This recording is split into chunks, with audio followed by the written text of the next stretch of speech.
Green tea loving, White Lotus membering Uncle Iroh is perhaps one of the most insightful characters in the Avatar: The Last Airbender series. From the first episode until the last episode, he offers important wisdom to his nephew, among others, who are in need of his perspective. And whether his wisdom was received or ignored, he continually offers meaningful input out of love and care for those around him. Here are some of the best lines of wisdom we've heard from Uncle Iroh.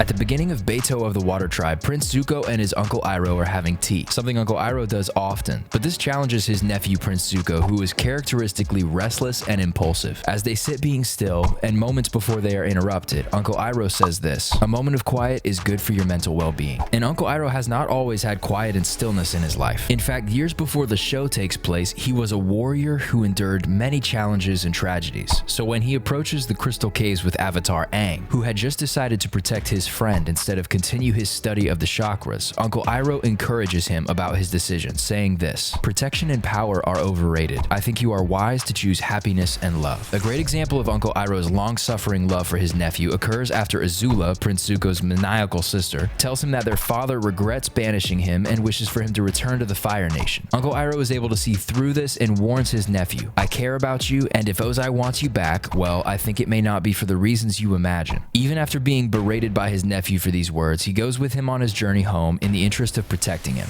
And in another of the many moments his nephew Zuko was angry, Uncle Iroh tries to guide him to a solution to his frustration. After struggling to understand how to perform Uncle Iroh's secret firebending move, which you can learn about in a link below, Uncle Iroh puts things in perspective, saying, "Pride is not the opposite of shame, but its source. True humility is the only antidote to shame."